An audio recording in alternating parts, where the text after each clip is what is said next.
आज हम जीओसी के बारे में थोड़ा सा आगे आ रहे हैं। फाइनल एक लास्ट टॉपिक पढ़ने जा रहे हैं हम लोग, एप्लीकेशन ऑफ इलेक्ट्रॉनिक इफेक्ट। और इसमें हम लोग पढ़ेंगे टू एक्सप्लेन एसिडिक और बेसिक स्ट्रेंथ।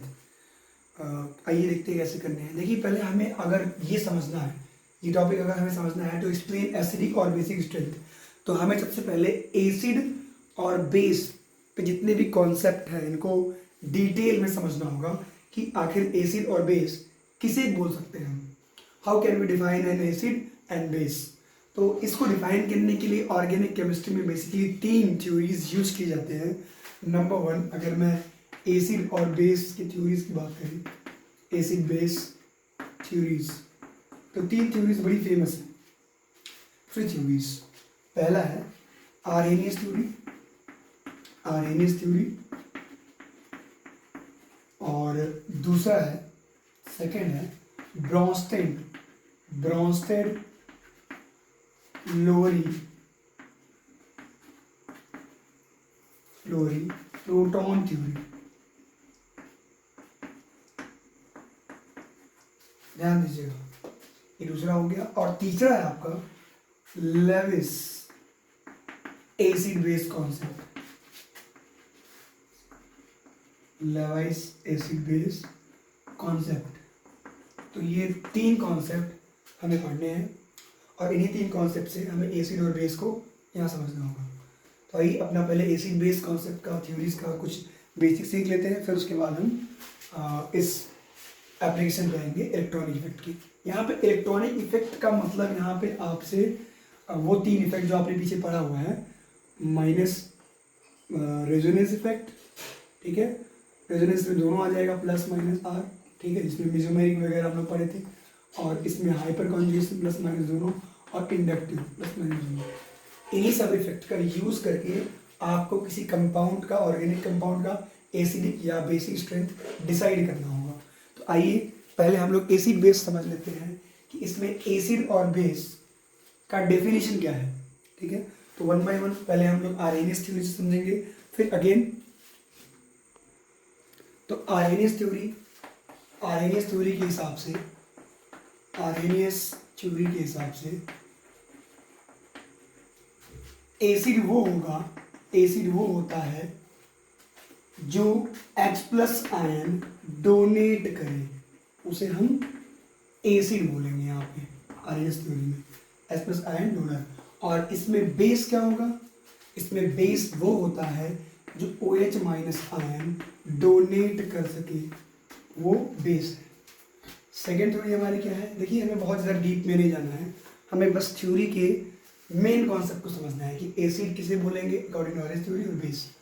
अब आते हैं हम Bronsted Lowry concept, Bronsted Lowry concept, Lowry concept. इसमें क्या है, इसमें एसिड वो होता है, एसिड वो होता है जो H+ ion, H+ ion donor हो। ध्यान दीजिएगा, कहने का मतलब ये है कि यहाँ पे एसिड दोनों में डिफाइन लिख के लग रहा है कि आर्हेनियस ने भी ये बोला था और ब्रॉन्स्टेड ने भी ये बोला है, लेकिन यहाँ पे बेस के लिए थोड़ा सा चेंज है। बेस के लिए चेंज ये है कि ये H+ आयन एक्सेप्टर होगा, जो स्पेसी H+ आयन एक्सेप्ट कर ले अकॉर्डिंग टू ब्रॉन्स्टेड लोवरी थ्योरी, यहाँ पे उसे बेस बोल सकते हैं, यू कैन से बेस। अब आता है लास्ट कॉन्सेप्ट, इसमें तीसरा जो है आपका लेविस कॉन्सेप्ट। लेविस कॉन्सेप्ट क्या है, लेविस कॉन्सेप्ट कहता है एसिड वो होगा, इसके हिसाब से एसिड वो होता है जो लोन पेयर एक्सेप्ट करे, लोन पेयर एक्सेप्टर। और बेस क्या होगा according to this theory, base वो होगा जो लोन पेयर डोनेट कर सके, लोन पेयर डोनेट कर सके। तो यहाँ से ये बेसिक पॉइंट्स हैं, ये कुछ मेन जो आपके इंपॉर्टेंट कॉन्सेप्ट्स हैं इस चैप्टर में यूज होंगे, इस चैप्टर में सॉरी इस टॉपिक में यूज होंगे, वो यही है, ठीक है। हाँ, तो आर्हेनियस थ्योरी क्या कहती है, एसिड H+ डोनर होना चाहिए, जो H+ डोनेट कर सके वो एसिड है, बेस जो OH- डोनेट करे वो बेस है। ब्रॉन्स्टेड थ्योरी क्या कहती है, एसिड H+ आयन डोनर होगा और base H plus ion acceptor होगा। और अच्छा, H प्लस को हम लोग प्रोटॉन बोलते हैं क्योंकि इसमें और कुछ तो है नहीं, इलेक्ट्रॉन होगा नहीं, केवल प्रोटॉन है। तो मैं ये कह सकता हूँ कि यहाँ एसिड प्रोटॉन डोनर है और बेस प्रोटॉन एक्सेप्टर है। तो ये ब्राउनस्टेड थ्योरी में ये वर्ड यूज किया गया है। आप प्रोटॉन से कंफ्यूज मत होइएगा, प्रोटॉन यहाँ इस को बोला गया है। लेविस कॉन्सेप्ट में लोन पेयर जो एक्सेप्ट कर ले वो एसिड, और बेस जो लोन पेयर डोनेट कर सके वो बेस। तो दैट इज बेसिक कॉन्सेप्ट। अच्छा, इसके आगे क्या पढ़ना है? इसके आगे हमें एक एक करके समझना है। जैसे एसिडिक स्ट्रेंथ कैसे एक्सप्लेन होगा। जैसे हम करते क्या है, पहले कुछ बेसिक चीज़ों को जान लेते हैं। देखिए, एक एसिड में अकॉर्डिंग टू डेफिनेशन एक एसिड में क्या होगा, अभी दो जो बेसिक डेफिनेशन है हमारे आरेनियस के और ब्राउनस्टेड लोवरी के, उसमें H प्लस देने वाला एसिड है। तो अकॉर्डिंग टू दिस मैं ये कह सकता हूँ कि ये इसमें H प्लस और A माइनस मुझे मिलने वाला है। ठीक है। अच्छा, इस डिसोसिएशन के बाद ये अभी आप जो एरो देख रहे हैं इससे पता चल रहा है कि ये रिवर्सिबल रिएक्शन है, इसमें इन दोनों में इक्विलिब्रियम आएगा, आयन इक्विलिब्रियम वगैरह। ठीक है। तो वहाँ से आप एक Ka कांस्टेंट लिख सकते हैं क्योंकि ये कांस्टेंट एसिड के लिए है, तो इसीलिए यहाँ Ka आया है। तो इक्विलिब्रियम कांस्टेंट जो होगा वो आप देख सकते हैं concentration of product, concentration of product upon concentration of reactant. अगर मैं इसकी बात करूं तो ये ऐसा बोला जा रहा है कि इसमें ये जो अभी एनायन मिला है ना, इसका एक नाम है। जैसे H प्लस में से दो पार्ट निकले इस पूरे एसिड से, ये एसिड है आपका प्रॉपर एसिड, इस एसिड से दो पार्ट निकल रहे हैं, एक आपका कैटायन प्लस वाला, एक माइनस वाला। इस माइनस वाले को हम लोग कॉन्जुगेट बेस बोलते हैं। यही आपका कॉन्जुगेट बेस कहलाता है। ठीक है। अच्छा, इस कॉन्जुगेट बेस का काम क्या है, हमें इस टॉपिक के अंदर इसी कॉन्जुगेट बेस की स्टेबिलिटी चेक करनी होती है। मतलब हम अगर इस कॉन्जुगेट बेस की स्टेबिलिटी को चेक कर पाएंगे तो हमें एसिडिक स्ट्रेंथ निकालने में थोड़ा सा आसानी होगा। अब आपके मन में सवाल ये होगा कि कैसे कैसे आसानी होगा। देखो, ये कॉन्जुगेट बेस यानी कि ये एनायन जितना ज़्यादा स्टेबल होगा उतना ही ज़्यादा ये वाला जो स्पेसी है Ha टूट के इस डायरेक्शन में जाएगा, क्योंकि इधर ही अनस्टेबल है। बट इधर जब भी एनायन स्टेबल हो रहा है तो वापस ही जाना नहीं चाह रहा है। मतलब इधर अगर स्टेबिलिटी बढ़ा दोगे तो ज़्यादा टाइम Ha इस फॉर्म में रहना चाहेगा, टूटे हुए फॉर्म में, ना कि इस फॉर्म में। इसीलिए मैं कह सकता हूँ कि अगर रिएक्शन हुआ तो अगर एनायन स्टेबल हो गया, एनायन, तो इसका जो शिफ्टिंग है वो फॉरवर्ड ज़्यादा हो जाएगा, फॉरवर्ड डायरेक्शन में। मतलब पूरा रिएक्शन इधर ज़्यादा शिफ्ट होगा और कुछ समय के लिए नहीं, ये बहुत टाइम के लिए बना रहेगा। इसीलिए ऊपर ये जो प्रोडक्ट दिख रहा है ना, प्रोडक्ट, इसका कंसंट्रेशन ज़्यादा होगा, इसीलिए Ka की वैल्यू बढ़ जाएगी। लेकिन ये बढ़ी क्यों, ये स्टेबल था इसीलिए तो बढ़ा, एनायन स्टेबल है। अच्छा, एनायन स्टेबल है तो यहाँ इसकी स्टेबिलिटी ही मेन कॉज है इसके फॉरवर्ड शिफ्ट होने में। और किसी भी एसिड का अगर Ka ज़्यादा हो गया तो वो एक स्ट्रॉन्ग एसिड माना जाता है, that is considered as strong acid. Ka अगर ज़्यादा होगा तो याद रखिएगा एसिडिक स्ट्रेंथ जो आपका होता है वो Ka के डायरेक्टली प्रोपोर्शनल होता है। ये बात दिमाग में रखिएगा, जितना ज़्यादा Ka एसिड उतना स्ट्रॉन्ग। और Ka कब ज़्यादा होगा, जब ये एनायन स्टेबल होगा। क्या ये समझ में आया? एनायन मतलब कॉन्जुगेट बेस। तो यहाँ हम लोग उसी एनायन की स्टेबिलिटी चेक करेंगे। अच्छा, स्टेबिलिटी जो है एनायन की, ध्यान दीजिए, इसमें और भी बातें बहुत सारी हो सकती हैं।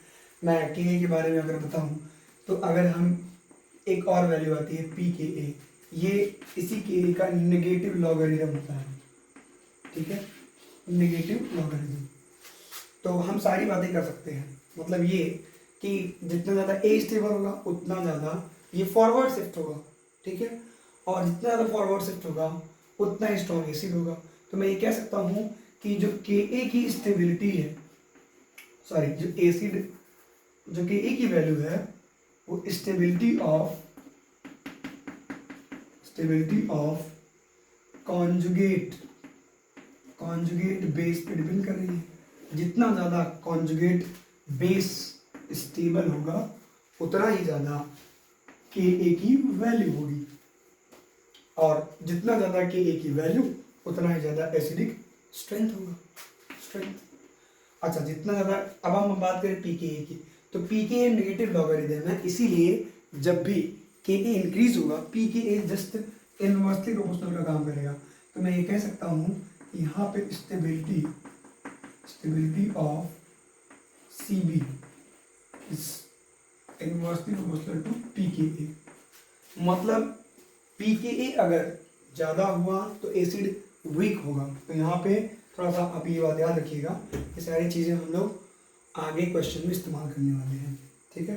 तो देखिए यहाँ पे हम लोग करने क्या वाले हैं, एक्चुअली हम लोग केवल कॉन्जुगेट बेस फोकस करेंगे। मतलब हमारा मेन टारगेट है कॉन्जुगेट बेस की स्टेबिलिटी को चेक करना। तो यहाँ हम CBI लगाने वाले हैं। CBI मतलब conjugate base identification. Conjugate base identification मतलब हमें यही देखना है कि कौन सा कॉन्जुगेट बेस ज़्यादा स्टेबल है। तो आइए पहले कुछ और बातें कर लेते हैं कि कैसे ये स्टेबल होगा। देखिए यहाँ पे जो मैंने अभी लिखा था ना, कॉन्जुगेट बेस एक्चुअली वो है क्या, आपको सोचो ना। कॉन्जुगेट बेस H से निकला, अलग हुआ H+ और A-। तो A- एक एनायन है, यहाँ पे कॉन्जुगेट बेस क्या है, एनायन, जिस पे कौन सा चार्ज होगा, नेगेटिव। तो ये जो मैं दिखा रहा हूँ ना कि यहाँ पे कॉन्जुगेट बेस कई बार बोल रहा हूँ, बेसिकली है एनायन। और ऑर्गेनिक केमिस्ट्री में हमने कुछ रिएक्शन इंटरमीडिएट्स पीछे पढ़े थे, क्लास में ये बात हुई थी। अब मैंने तो उसमें अभी वीडियो नहीं डाला है, ठीक है, लेकिन देखते हैं। रिएक्शन इंटरमीडिएट्स क्या होता है, देखो रिएक्शन इंटरमीडिएट्स मतलब जो रिएक्टेंट के बाद तुरंत आए और फिर उसके बाद कुछ समय के बाद शॉर्ट लिव्ड प्रोडक्ट बन जाए, ये short lived specific reaction intermediate होता है। ध्यान देना, कौन कौन से रिएक्शन इंटरमीडिएट अब तक ऑर्गेनिक केमिस्ट्री जो हम लोग पढ़ते हैं वो है कार्बोकैटायन, कार्बो एनायन और free radical, carbon free radical और कार्बीन नाइट्रीन और बेंजाइन। तो ये सारी स्पीसीज हम लोग रिएक्शन इंटरमीडिएट के नाम से इसको जानते हैं। अच्छा, मैं अभी बात कर रहा था कि कॉन्जुगेट बेस क्या है, एनायन। तो अगर हमारे लिए एसिडिक स्ट्रेंथ का जो कंपैरिजन है ऑर्गेनिक केमिस्ट्री में केवल ऑर्गेनिक मॉलिक्यूल्स फोकस करें, केवल ऑर्गेनिक मॉलिक्यूल्स पे, तो हमें बेसिकली यहाँ कार्बेनायन की स्टेबिलिटी चेक करनी है। बात समझिएगा। वैसे आप इस कॉन्सेप्ट को कहीं भी अप्लाई कर सकते हैं कॉन्जुगेट बेस का, जरूरी नहीं है कि मैं इसी केवल कार्बेनायन पे चेक करूँ। तो बात करते हैं हम लोग, हमारा जो टॉपिक रहेगा वो स्टेबिलिटी ऑफ कार्बेनायन पे ही बात करेंगे। तो आइए पहले हम ये चेक कर लेते हैं कि कार्बेनायन की स्टेबिलिटी कौन कौन से इलेक्ट्रॉनिक इफेक्ट इसको सपोर्ट करते हैं और कौन कौन से इलेक्ट्रॉनिक इफेक्ट इसको सपोर्ट नहीं करते, मतलब रिवर्स घटा देते हैं। तो इसमें दो तरह के इलेक्ट्रॉनिक इफेक्ट शोइंग ग्रुप्स आते हैं। एक आता है EDG इलेक्ट्रॉन डोनेटिंग ग्रुप, और एक आता है EWG इलेक्ट्रॉन विथड्रॉइंग ग्रुप। देखिए दोनों का अपना एक कह सकते हैं कि मैकेनिज्म है। इलेक्ट्रॉन डोनेटिंग ग्रुप वो ग्रुप होते हैं जो किसी भी ऑर्गेनिक मॉलिक्यूल में जुड़ने के बाद उसमें इलेक्ट्रॉन डेंसिटी इंक्रीज करते हैं, बढ़ा देते हैं। और इलेक्ट्रॉन विथड्रॉइंग ग्रुप वो ग्रुप होते हैं जो किसी मॉलिक्यूल में, ऑर्गेनिक मॉलिक्यूल में जुड़ने के बाद उसकी इलेक्ट्रॉन डेंसिटी को घटा देते हैं। पीछे हमने बात किया हुआ है इलेक्ट्रॉनिक इफेक्ट्स पे, hyper conjugation, resonance, mesomeric effect, inductive effect. तो आइए देखते हैं कि इन सभी इफेक्ट से EDG या EWG से कैसे एसिडिक स्ट्रेंथ और बेसिक एसिडिक स्ट्रेंथ को हम लोग इंक्रीज या डिक्रीज कर सकते हैं। हमें एसिडिक स्ट्रेंथ पे बाद में हम बात करेंगे, पहले हम स्टेबिलिटी चेक करेंगे इस कार्बेनायन की, ठीक है। तो आइए, तो ध्यान दीजिएगा, यहाँ पे मेरे पास दो ग्रुप्स हैं। अगर मैं एसिडिक स्ट्रेंथ की बात करूँ, एसिडिक स्ट्रेंथ या एसिडिटी,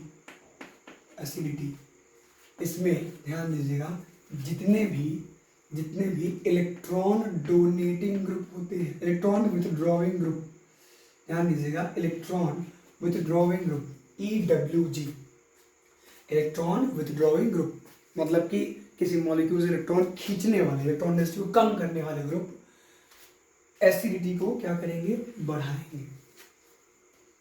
अब आप कहेंगे ये कैसे, ये मैंने ऐसे थोड़ी लिख दिया है, ये मैंने कॉन्जुगेट बेस वाले स्टेबिलिटी से ही लगाया है। मतलब आप ये समझो कि इसको लिखने से पहले मैंने ये सोचा होगा, मैंने इसको लिखने से पहले कॉन्जुगेट बेस या एनायन के बारे में, कार्ब एनायन के बारे में सोचा होगा।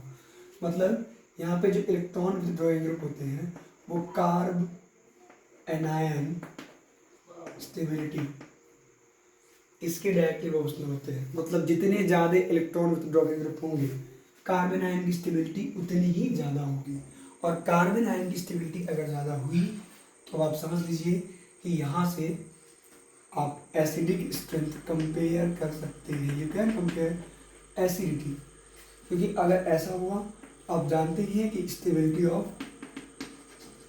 ऑफ एनायन या कॉन्जुगेट बेस CB, ठीक है, इसके डायरेक्टली प्रोपोर्शनल होता है। तो हम लोग ये अप्लाई कर सकते हैं। अच्छा एक और पॉइंट, यहाँ पे एक और तरह का मैंने ग्रुप बताया था, एक ग्रुप मैंने बताया था यहाँ पे अगर हम कार्बन आयन की स्टेबिलिटी EDG से कंपेयर करें तो ये इन्वर्सली प्रोपोर्शनल होता है। ध्यान दीजिएगा, ये इन्वर्सली प्रोपोर्शनल होता है। मतलब ये ग्रुप अगर किसी भी ऑर्गेनिक मॉलिक्यूल में जुड़ेंगे तो ये क्या करेंगे, कार्बन आयन की स्टेबिलिटी घटाएंगे। अब इससे आप अंदाजा लगा सकते हैं कि एसिडिटी क्या होगा, एसिडिटी का हाल क्या होगा, ये एकदम उल्टा काम करेगा। जहाँ ये ग्रुप जुड़ेंगे वहाँ एसिडिक स्ट्रेंथ डिक्रीज कर देंगे। बस आप ये समझिए EDG, ठीक है। अब प्रश्न ये उठता है कि ये EDG और EWG शोइंग ग्रुप कौन कौन से हैं, तो आइए देखते हैं। एसिडिक स्ट्रेंथ, देखिए मैं EWG की बात कर रहा था। EWG ग्रुप जो शो करते हैं जैसे इलेक्ट्रॉन को विथड्रॉ करने वाले, सबसे ज़्यादा जो पावर से इलेक्ट्रॉन विथड्रॉ होता है वो -m इफेक्ट से होता है, मतलब कि मेसोमेरिक इफेक्ट। ये आपको basics of general organic chemistry से वहाँ से आप स्टार्ट करेंगे तो ये आपको समझ में आएगा क्या होता है। हाँ ठीक है, ये मिड से है। तो आगे इधर आ जाइए, इसके जस्ट बाद अगर कुछ आएगा, ये -h की मैं बात करूँ तो ये बहुत रेयर है, मतलब ये हर जगह ऑब्जर्व नहीं किया जाएगा, लेकिन है तो फिर ले लेते हैं -h। और उसके बाद आएगा -i। तो ये तीन इफेक्ट ऐसे हैं जो किसी भी ऑर्गेनिक मॉलिक्यूल से, कार्बन चेन से इलेक्ट्रॉन डेंसिटी को घटा देंगे, मतलब इलेक्ट्रॉन को विथड्रॉ कर लेंगे, ठीक है। सबसे ज़्यादा ये करेगा, उससे कम ये, और सबसे कम inductive effect. Inductive effect distance dependent है, ये एक परमानेंट इफेक्ट है। ये 4 कार्बन तक नेग्लिजिबल हो जाता है, नल हो जाता है, 3 कार्बन तक थोड़ा बहुत इफेक्ट शो करता है। तो इसीलिए यहाँ पे इसको लास्ट में रखा गया है। और ये एक तो अगर हम इसकी बात करें -m की, तो ये एक पावरफुल इफेक्ट है। ऐसे ही अगर हम EDG वाले ग्रुप्स की बात करें तो EDG वाले में वही सेम जस्ट अपोजिट, इसमें +m प्लस मीजोमेरिक इफेक्ट, ये सबसे ज़्यादा पावरफुल है। और उसके बाद +h इफेक्ट, और उसके बाद +i। तो इन सभी ग्रुप्स का जो पावर है, न्यूट्रलिक पावर, हमें इन्हीं का यूज करके एसिडिक और बेसिक स्ट्रेंथ कंपेयर करना है। वैसे एसिडिक और बेसिक स्ट्रेंथ छोड़िए, आप कंपेयर क्या करेंगे, आप कार्बन आयन की स्टेबिलिटी कंपेयर करेंगे और रिजल्टेंट में आपको एसिडिटी मिल जाएगी, एसिडिक स्ट्रेंथ मिल जाएगा। अच्छा एक बार स्टेबिलिटी आ गई और एसिडिटी आ गया तो दोबारा हम आगे इसको हम लोग Ka और pKa की वैल्यू को कंपेयर करने में लगा सकते हैं। तो आइए फटाफट कुछ क्वेश्चंस करते हैं और समझते हैं कि इनका यूज कैसे करना है, ठीक है। देखिए मैं क्वेश्चन पे आने से पहले मैं आपको एक चीज़ प्लीज़ एडवाइस करना चाहूँगा।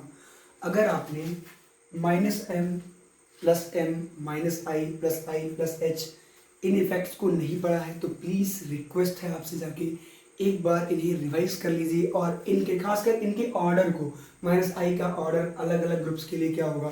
जैसे मैं अगर आपको अभी कह दूँ इस क्वेश्चन में 3 ग्रुप्स हैं, इधर ये और ये, इन तीनों ग्रुप का ऑर्डर, इन तीनों ग्रुप, पहले आपको ये चेक करना पड़ेगा ये कौन सा इफेक्ट लगा रहे हैं, प्लस आई या माइनस आई, प्लस एच या माइनस एच, या प्लस एम माइनस आई। अगर आपको ये नहीं आएगा तो बिलीव मी ये टॉपिक, ये क्वेश्चन आपके लिए नहीं है। पहले आप ये सीख के आइए कि इनका ऑर्डर क्या होगा, प्लस आई का, माइनस आई का, और इसमें से इफेक्ट कौन लग रहा है। जैसे इसकी बात करूँ तो ये प्लस आई इफेक्ट लगा रहा है, इसकी बात करूँ तो ये माइनस आई लगा रहा है, इसकी बात करूँ तो ये माइनस आई लगा रहा है। ऐसा नहीं है, देखिए आपको प्लस एम भी चेक करना होता है, लेकिन इसमें कोई भी कॉन्जुगेशन में नहीं। सारी बातें आपको हो सकता है अगर आप पहली बार देख रहे हो वीडियो तो बड़ा आपको नया सा लगे या थोड़ा सा एकदम यूनिक लगे, लेकिन ऐसा कुछ नहीं है। इसमें मैंने जो बोला कि आप plus M minus M plus I minus I plus S effect को रिवाइज कर लीजिए, हाइपर कॉन्जुगेशन, रेजोनेंस और इंडक्टिव इफेक्ट को, और इनके ऑर्डर को, तो ये आपको ज़्यादा अच्छा लगेगा। तो आइए मैं देखता हूँ, मैं आपको थोड़ा सा इसमें हेल्प करता हूँ कि इस क्वेश्चन में कंपेयर कैसे करना है। देखिए मैंने इफेक्ट तो बता दिया कि कौन से ग्रुप कौन सा इफेक्ट लगा रहे हैं, लेकिन कंपेयर कैसे करोगे, इसमें तो एनायन ही नहीं है, इसमें तो कार्बन आयन या जो भी एनायन में कह रहा था कॉन्जुगेट बेस, वो तो दिख ही नहीं रहा है। तो पहले मैं आपको वही दिखा दूँ कि कॉन्जुगेट बेस है कहाँ इसमें। देखिए ये बात थोड़ा सा आप दिमाग में रखिएगा, ऑर्गेनिक केमिस्ट्री इतना आसान नहीं है। आप थोड़ा सा केमिकल बॉन्डिंग एक चैप्टर जो 11th में होता है उसे ब्रशअप कर लीजिए, मतलब कुछ चीज़ें केमिकल बॉन्डिंग से, कुछ पीरियोडिक क्लासिफिकेशन में से इलेक्ट्रोनेगेटिविटी हो गया, वो सब सारी चीज़ें आपको थोड़ा बहुत आना चाहिए। जैसे यहाँ पे अब मैं बता दूँ कि मुझे H प्लस निकालना है, जैसे आपने वहाँ देखा था ना एच ए में H प्लस अलग हुआ और A माइनस H प्लस बना था, ठीक है। तो यहाँ पे कहाँ से H प्लस निकालोगे, अब आपके मन में होगा सर यहाँ भी H है, यहाँ भी H है, यहाँ भी H है, कहीं से भी निकाल लीजिए, एनायन तो बनाना है, कार्बन आयन आपने बोला भी था नहीं, कहीं से भी H प्लस नहीं निकालना है दोस्त। H प्लस वहाँ से निकालना है जो H प्लस ज़्यादा इलेक्ट्रोनेगेटिव एटम से जुड़ा है, मतलब इन सेंस इससे क्या होगा कि वो बॉन्ड बहुत ज़्यादा पोलर होगा और H पे पार्शियल पॉजिटिव डेवलप होता दिखे, जैसे ये वाला बॉन्ड है, यहाँ देखो ऑक्सीजन की इलेक्ट्रोनेगेटिविटी 3.5 है और इसकी इलेक्ट्रोनेगेटिविटी 2.1 है, तो इसमें इलेक्ट्रोनेगेटिविटी डिफरेंस ही बहुत ज़्यादा है, इसीलिए इस पे पार्शियल पॉजिटिव, इस पे पार्शियल नेगेटिव आएगा। अच्छा ये सारे OH के साथ हैं, तो मैं ये कहना चाहता हूँ कि H वहीं से निकालिए जहाँ का इलेक्ट्रोनेगेटिव डिफरेंस थोड़ा ज़्यादा हो और वो इलेक्ट्रोनेगेटिव एटम से जुड़ा हो। ऐसा इसलिए क्योंकि ऐसे H थोड़ा सा एसिडिक समझे जाते हैं, मतलब ये एसिडिक हाइड्रोजन है, एसिडिक हाइड्रोजन माने जाते हैं जो इस तरह से कहीं बॉन्डेड होंगे, बात समझिएगा। ऐसा नहीं है कि यहाँ से उठाया और तोड़ दिया, अरे यहाँ से उठाओ क्यों उठाओगे भाई, यहाँ तो उसकी 2.5 है, उसकी 2.1 है, डिफरेंस कितना करना है, यहाँ से मत निकालना, ठीक है। तो H कहाँ से निकालोगे, H वहाँ से निकालोगे जहाँ इलेक्ट्रोनेगेटिविटी डिफरेंस, जहाँ वो ज़्यादा इलेक्ट्रोनेगेटिव एटम पे जुड़ा होगा, ठीक है, ज़्यादा इलेक्ट्रोनेगेटिव एटम पे जुड़ा होगा। या आगे मैं बताऊंगा अगर ऐसा कुछ नहीं मिल रहा है, कार्बन है, तो उसके लिए भी रूल है कि स्टेबिलिटी बढ़ जाए, H निकालते ही वो पूरा एनायन स्पेसीज स्टेबल हो जाए। देखिए ऐसा नहीं है हर जगह आपको यही मिलेगा, मे भी आपको O माइनस ये O नेगेटिव पे H, ये O ऑक्सीजन से H जुड़ा ना मिले, तो उस केस में कुछ है रूल। लेकिन अभी के लिए क्या करना है, अगर आपके पास ऑप्शन है कार्बन से और ऑक्सीजन से तो आप ऑक्सीजन से निकालेंगे, ठीक है, क्योंकि वो एसिडिक माना जाएगा। तो चलिए पहले मैं आपको बता ही दूं कि इसमें H निकालने के बाद बनेगा क्या। देखिए अगर मैं इससे एक एग्जांपल देकर समझाता हूँ, मैं केवल इसे समझाता हूँ कि इससे मैं अगर H निकाल दूँ तो अगर आपको याद हो HA वाला वो इक्वेशन, तो ये क्या बनने वाला है, ये यहाँ पे Cl CH2 C double bond O O minus plus H plus बनेगा। ध्यान से देखो क्या ये यहाँ पे कॉन्जुगेट बेस की तरह बिहेव कर रहा है, यस, और यही तो एनायन है, यही एनायन है, इसी की मैं तलाश कर रहा था। इसी एनायन की स्टेबिलिटी आपको कंपेयर करनी है और इसी से एसिडिक और बेसिक स्ट्रेंथ डिसाइड करना है। तो ये काम यहाँ नहीं करना है, ये काम आपको मन में सोचना है। अब ये थोड़ी है कि मैं क्वेश्चन लिख दिया यहाँ पे आप एनायन ऐसे तीर बना के लिखा ना, ये सब मन में यार आप पे करना है, आपको सीधे इमेजिन करना है कि इसमें से H निकला हुआ है। जैसे मैं यहाँ पे H लिख रहा हूँ तो मैं H यहाँ निकाल दूंगा, यहाँ पे ये सब बस अंडरस्टैंड करूँगा, यहाँ से भी मैं H को हटा करके केवल नेगेटिव इमेजिन कर रहा हूँ, यहाँ पे भी मैं H निकाल करके नेगेटिव इमेजिन कर रहा हूँ, और मुझे इसके बाद मन में ही ये सब 11 पे आपको स्टेबिलिटी कंपेयर करना होगा, ठीक है। अब आप क्या करेंगे यहाँ पे, ये पहला एनायन, दूसरा एनायन और तीसरा एनायन, इनकी स्टेबिलिटी कंपेयर करेंगे। मैंने इफेक्ट वगैरह आपको दिखा दिया है। इफेक्ट में क्या है, इफेक्ट में ये प्लस आई लगा रहा है, बताओ ये प्लस आई मतलब इलेक्ट्रॉन डोनेट करेगा ईडीजी, और ईडीजी स्टेबिलिटी को, एनायन की स्टेबिलिटी को, या कार्बन आयन, मैंने कार्बन आयन लिख दिया था, स्टेबिलिटी को घटाते हैं। जितने भी देने वाले ग्रुप्स हैं वो एनायन की स्टेबिलिटी को घटाएंगे। अच्छा ये मत सोचना कि सर रेजोनेंस भी हो रहा है, अरे रेजोनेंस तो तीनों में हो रहा है, देखो ई ओ से ओ, तो तीनों में रेजोनेंस बराबर है, रेजोनेंस कोई फैक्टर कंपेयर करने के लिए नहीं होगा, ये यहाँ पे ही डिसाइडिंग है। यही वाले ग्रुप अलग हैं, ध्यान से देखो, और सब कुछ सेम ही है इनमें, तो जो डिफरेंट है उनसे कंपैरिजन करना है, ना कि सेम थिंग से। तो यहाँ पे माइनस आई प्लस आई से कंपेयर किया जाएगा। सबसे ज़्यादा स्टेबल कौन करेगा, अब आप कहेंगे सर प्लस आई वाला तो अनस्टेबल कर दिया, तो सबसे लास्ट में आएगा, लेकिन अब यहाँ दोनों जगह माइनस आई लग रहा है, इसीलिए मैंने बोला है कि आपको इंडक्टिव इफेक्ट का ऑर्डर रिवाइज कर लीजिए एक बार। माइनस आई में अगर हम कंपेरिजन करें तो माइनस आई इफेक्ट का जो ऑर्डर होगा वो NO2 का सबसे ज़्यादा होगा और उसके बाद Cl का होता है। तो यहाँ NO2 सबसे ज़्यादा इलेक्ट्रॉन विथड्रॉ करेगा और Cl उससे थोड़ा सा कम करेगा। तो यहाँ पे अगर मैं एसिडिक स्ट्रेंथ की बात करूँ तो सबसे पहले आएगा स्टेबिलिटी या एसिडिक स्ट्रेंथ, एसिडिटी, तो सबसे पहले आएगा B और फिर उसके बाद आएगा C और फिर उसके बाद T। आया समझ में? ठीक है, देखिए मैं क्वेश्चन दूंगा, एक तो मैंने एक्सप्लेन कर दिया, आपको पॉज करके वीडियो ट्राई करना है, ठीक है, उसके बाद आंसर को देखना है, तभी आपको ये कॉन्सेप्ट धीरे धीरे समझ में आएगा। देखिए ये इतना मैं मुश्किल तो नहीं कहूँगा, लेकिन इतना आसान भी नहीं है। आपको सारे इलेक्ट्रॉनिक इफेक्ट एटलीस्ट एक बार दिमाग में रहने चाहिए, ताकि आपको दोबारा सोचना ना पड़े, कॉपी ना करना पड़े, क्योंकि अगर उनका ऑर्डर रहेगा तो थोड़ा सा क्वेश्चन आप फास्टली और स्मूथली कर पाओगे। तो आइए देखते हैं आगे क्वेश्चंस। चलिए इन क्वेश्चन को ट्राई करिए, आप वीडियो पॉज करके एक बार अपने आप से ट्राई करो। इन सब में इंडक्टिव ही लगेगा, मैं बता दे रहा हूँ, स्टार्टिंग के कुछ क्वेश्चन में इंडक्टिव ही दे रहा हूँ, तो एटलीस्ट इतना तो कर ही सकते हो, केवल इंडक्टिव रिवाइज करके आओ और ये लगा लो। उसके बाद तब मैं आगे ऐड ऑन करूँगा plus M minus M plus H, तब आपको थोड़ा सा और ज़्यादा रिवाइज करना पड़ेगा। तो अभी वीडियो पॉज करिए और उसको ट्राई करिए क्या ऑर्डर होगा। हाँ देखिए, एनायन तो आपने इमेजिन कर ही लिया होगा, कहाँ से रिमूव करना है, डोंट फॉरगेट। आगे हाइड्रोजन सब जगह है, बट आपको इलेक्ट्रोनेगेटिव वाले पार्ट से इसको रिमूव करके, आप यहाँ मत करिए, कॉपी पे काटिए मत, मन में सोचिए इसको ऐसे ना। तो अब आप समझ लीजिए कि यहाँ पे एनायन है और एनायन के पास ये Cl है, Cl यहाँ पे इसी पोजीशन पे CH3 है बी वाले में, और इसी पोजीशन पे यहाँ कुछ भी नहीं है। ध्यान देना, कुछ भी नहीं है मतलब हाइड्रोजन है, ये मैं नहीं बोल सकता कुछ भी नहीं है। तो अब ये सोचो ना कि इसमें ये क्या दिखा रहा है माइनस आई, और ये क्या दिखा रहा है प्लस आई, और ये क्या दिखा रहा है, ये भी प्लस आई ही दिखाता है। वैसे इसका प्लस आई है, कोई इफेक्ट लगभग 0 के बराबर होता है, हम लेते नहीं है, प्लस आई में रखा गया है बस इसको सांत्वना देने के लिए प्लस आई दिखाता है, बट है ऐसा कुछ नहीं। हाँ यहाँ पे अगर हम बात करें माइनस आई, तो याद करो माइनस आई इलेक्ट्रॉन विथड्रॉइंग ग्रुप होता है और ये स्टेबिलिटी को बढ़ाता है। तो आप खुद सोच लीजिए ये क्या करेगा, ये इसको स्टेबलाइज करके एसिडिटी बढ़ा देगा।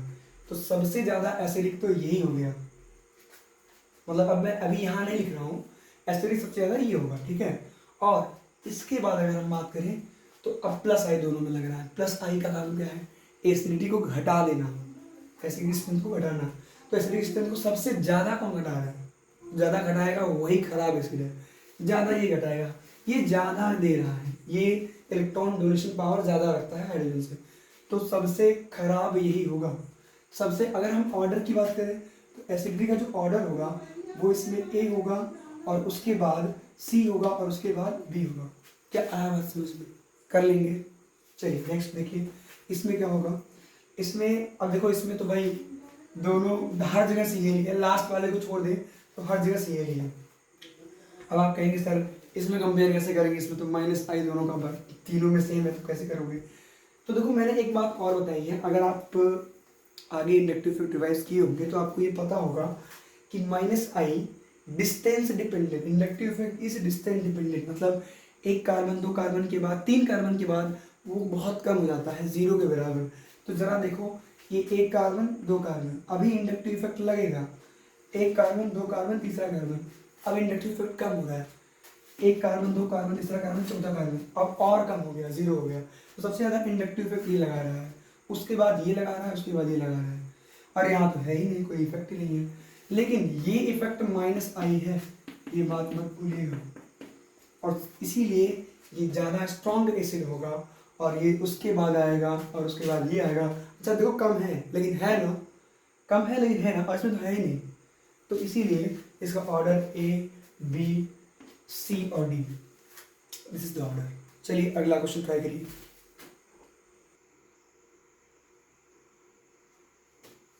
ठीक है, देखिए क्वेश्चन नंबर 4, पॉज करके एक बार ट्राई करिएगा।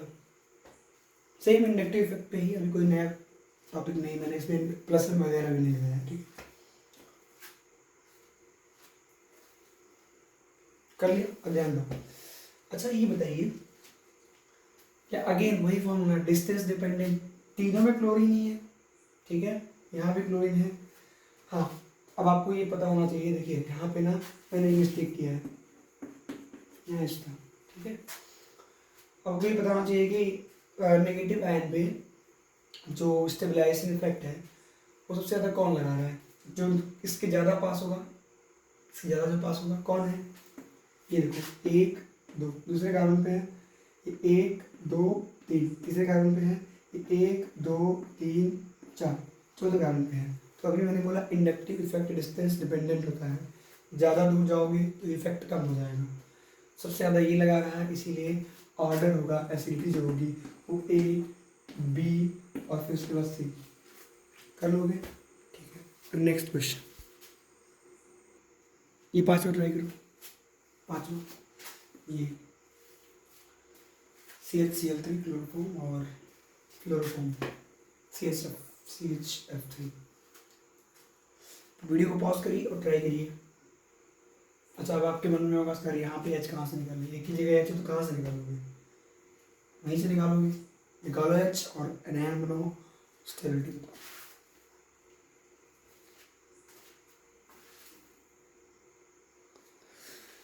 अब तुम्हारे मन में होगा कि सर अगर बात करें इफेक्ट की तो ये भी माइनस आई लगा रहा है, मैं मुस्कुरा क्यों रहा हूँ बताता हूँ, और ये भी माइनस आई लगा रहा है, और तुमने चेक भी किया होगा कि अगर माइनस आई ऑर्डर होगा, अगर minus I order effect check करोगे तो एफ ज़्यादा लगाता है Cl से, मतलब कि अकॉर्डिंग टू थ्योरी ये ज़्यादा इलेक्ट्रॉन खींच डालेगा, और ये एनायन जो बनेगा इसके निकलने के बाद, ये एच निकाल दो तो इसमें एनायन आएगा नेगेटिव, वो ज़्यादा स्टेबल रहेगा according to inductive effect theory. But answer is not true, इसका आंसर होगा A more acidic than B, एक एक्सेप्शन नहीं है, इसमें कॉन्सेप्ट इंडक्टिव ही लगा है, यहाँ concept D vacant D orbital resonance का है, रेजोनेंस। अगर आप रेजोनेंस पढ़े होंगे तो आपको पता होगा कि रेजोनेट करने के लिए कौन कौन सा कंडीशन है, उसमें एक वैकेंट ऑर्बिटल वाला कॉन्सेप्ट था कि वैकेंट ऑर्बिटल हो या पॉजिटिव चार्ज और बगल में लोन पेयर हो या नेगेटिव चार्ज तो रेजोनेंस हो जाता है, ये वही वाला कॉन्सेप्ट है। अब आप कहेंगे सर थोड़ा और एक्सप्लेन करिए, मैं इसको समझा नहीं, देखिए समझेंगे आप इंडक्टिव क्यों नहीं लगा, देखो इंडक्टिव से भी ज़्यादा बड़ा फैक्टर रेजोनेंस होता है, ये मैंने बताया, और यहाँ पे वैकेंट ऑर्बिटल बैक बॉन्डिंग हो रहा है, बैक बॉन्डिंग, रेजोनेंस में भी बैक बॉन्डिंग बहुत बड़ी चीज़ होती है, बता दे रहा हूँ। देखो इसके पास क्लोरीन के पास वैकेंट डी है, वैकेंट डी, इसके पास कोई वैकेंट ऑर्बिटल नहीं है, नो वैकेंट ऑर्बिटल्स। क्लोरीन तो छोटू सा होता है, इसके पास क्या होगा, इसके पास कोई ऑर्बिटल नहीं होगा, ये खुद के इलेक्ट्रॉन को जगह दे दे वही बहुत बड़ी बात है, तो इसके पास है वैकेंट डी। अच्छा क्लोरीन के पास वैकेंट डी है, इससे क्या होगा, देखिए हम और आप ऐसे इसको जब बना के रखते हैं ना, ये ऐसे नेगेटिव आयन, तो इसमें क्रिएट क्या हो जाता है, ध्यान दीजिएगा, इसमें कॉन्जुगेशन यहाँ पे सिस्टम क्रिएट हो जाएगा। ये नेगेटिव चार्ज और बगल में वैकेंट ऑर्बिटल, बगल में तीन वैकेंट है, एक दो वैकेंट नहीं, तीन वैकेंट। तो ये नेगेटिव चार्ज लोन पेयर की तरह काम करेगा, उसमें जा सकता है। बात समझिएगा, मतलब ये खींच सकता है, लोन पेयर को ये खींच सकता है बैक बाउंडिंग के जरिए। और अगर कोई रेजोनेंस इफेक्ट से इलेक्ट्रॉन खींच रहा है तो जाहिर सी बात है वो इंडक्टिव से उसका डोमिनेशन ज़्यादा माना जाएगा। इसीलिए यहाँ वैकेंट डी ऑर्बिटल रेजोनेंस की वजह से ये ए क्या हो जाएगा, मोर एसिडिक हो जाएगा देन बी। चलिए मैं इसी पे और भी क्वेश्चन दे रहा हूँ, लेकिन आपको ये थोड़ा दिमाग में रखना होगा कि जो बैक बॉन्डिंग है, ये जो लोन पेयर डोनेशन है, ये इसके लिए वैकेंट ऑर्बिटल होना ज़रूरी है। ये बात समझिएगा, वैकेंट ऑर्बिटल और बगल वाले एटम पे लोन पेयर या नेगेटिव चार्ज होना ज़रूरी है, नहीं तो ये बैक बॉन्डिंग या वैकेंट ऑर्बिटल रेजोनेंस नहीं पॉसिबल है। तो याद रखिएगा। तो आइए कुछ और क्वेश्चंस पे आते हैं। इस क्वेश्चन को ट्राई करो, इसमें मैं बता दे रहा हूँ, इसमें भी वही ऊपर वैकेंट डी ऑर्बिटल रेजोनेंस, या कह सकते हो कि अपना प्लस एम माइनस एम वाला रिवाइज कर लीजिए प्लीज़। ठीक है, प्लस एम माइनस एम वो आप रिवाइज कर लेंगे तो ये टॉपिक लग जाएगा। पॉज करके ट्राई करो उसको, ठीक है, इसमें वही लगेगा। ठीक है,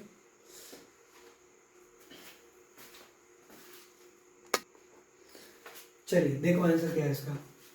अच्छा, तुमने आंसर कैसे निकाला होगा, ये हटाया होगा, ठीक, माइनस, ये हटाया होगा, माइनस। ठीक है, अब इसकी स्टेबिलिटी चेक करनी है। स्टेबिलिटी, अब जैसे ये देख के लग रहा है कि बेंजीन रिंग से जुड़ा है तो रेजोनेंस में होगा, जाहिर सी बात है।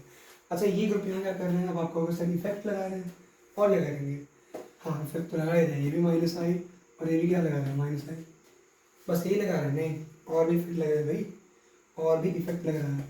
ये दो तरह का इफेक्ट लगाएगा, ये लगाएगा आपका माइनस एम, ठीक है, माइनस एम, सॉरी ये प्लस एम लगाएगा, प्लस एम, और एक माइनस एम के जैसा है वो आपका vacant orbital resonance, vacant orbital resonance वो लगा रहा है। और यहाँ पे भी, यहाँ पे तो वैकेंट है ही नहीं, तो यहाँ प्लस एम लगेगा, ध्यान दीजिएगा, प्लस एम लग जाएगा। वैकेंट तो यहाँ पे होगा ही नहीं क्योंकि no vacant orbital, no vacant orbital, यहाँ वैकेंट डी है तो इसीलिए यहाँ वैकेंट लग जाएगा। अच्छा, ये भी लगा सकता है, लेकिन क्लोरीन के केस में आपने पढ़ा होगा कि इसका माइनस, इसका जो प्लस एम है, इसका जो प्लस एम है वो बहुत कमज़ोर होता है as compare to minus I. But यहाँ पे ये वैकेंट ऑर्बिटल रेजोनेंस लगा रहा है, बात समझिएगा। अच्छा, माइनस आई दोनों में लग रहा है, उससे कंपेयर करेंगे नहीं, यहाँ पे ना हम लोग वैकेंट ऑर्बिटल रेजोनेंस की बात करेंगे। ये इससे इलेक्ट्रॉन को खींच लेगा, जैसे मैं इसको ब्रेक करूँ तो ये इधर ओपन होगा, इधर बॉन्ड आएगा और इसकी वजह से ये इधर ओपन होगा, ठीक है, इधर नेगेटिव और ये ध्यान दीजिएगा, ये नेगेटिव यहाँ से रीलोकेट होकर के यहाँ जा सकता है। अच्छा, ये जो मैं स्ट्रक्चर ड्रॉ कर रहा हूँ ना, ये स्ट्रक्चर, बात समझिएगा, ये इसके लिए आपको पूरा मेसोमेरिक आना चाहिए, मतलब ऐसे मैंने बता तो दिया है ये होगा, लेकिन ये समझ में उनको आएगा जिसने mesomeric effect plus M minus M resonance को आराम से अच्छे से रिवाइज किया होगा with sufficient amount of questions. तो यहाँ पे ये वैकेंट ऑर्बिटल रेजोनेंस हो कर रहा है, इसीलिए हम लोग यहाँ प्लस एम माइनस एम की बात नहीं करेंगे, हम लोग सीधे वैकेंट ऑर्बिटल रेजोनेंस से कंपेयर करेंगे। एक बड़ा फैक्टर है, मतलब बैक बॉन्डिंग की बात कर रहे हैं, यहाँ पे बैक बॉन्डिंग हो जाएगी या vacant orbital resonance, D orbital resonance इसमें हो रहा है, इसीलिए ए वाला ज़्यादा होगा। ठीक है, चलिए आगे क्वेश्चन देते हैं। 7वां वाला ट्राई करो, वीडियो को पॉज करो और ट्राई करो, बहुत अच्छा क्वेश्चन है, बहुत इंपॉर्टेंट भी है। देखो अब यहाँ पे तुम कन्फ्यूज हो कि सर एच क्या है, अरे ये समझो बात को, इसमें बहुत सारे हाइड्रोजन है, ठीक है, तो मैंने इसको एच इसलिए बोल दिया क्योंकि इसी को निकालना है आपको, ठीक है, और इसमें एच भी बोल दिया क्योंकि ये भी स्ट्रक्चर वैसे ही है, बस इसका हाइड्रोजन डिफरेंट है। तो आपको एच ए और एच बी निकालने में आपको ईज बताना है कि कौन जल्दी ईजिली रिमूव होगा। ईजिली वही रिमूव होगा जिसका कॉन्जुगेट बेस स्टेबल। इसे निकालोगे, इसे जब तुम निकालोगे तो यहाँ नेगेटिव आएगा कि नहीं आएगा? अरे आएगा ना। इसे भी जब निकालोगे तो यहाँ नेगेटिव आएगा। तो जल्दी कौन निकलेगा? HAHB में जल्दी कौन निकलेगा? जिसका बेस ज़्यादा स्टेबल होगा। स्टेबल कैसे होगा इसे हम चेक करो। चेक कर लिया? देखो यहाँ पे अगर आपने चेक किया होगा तो अगेन सेम फैक्टर, आपको क्या यूज करना है यहाँ पे? D orbital resonance. क्या इसमें वैकेंट ऑर्बिटल है? वैकेंट डी है? नहीं है भाई, नो वैकेंट डी ऑर्बिटल। इसमें है, इसमें वैकेंट है, तो इसीलिए इसका जो लोन पेयर है यानी कि नेगेटिव चार्ज, वो इसके साथ बैक बॉन्डिंग नहीं कर सकता, यहाँ पे कर सकता है। और ये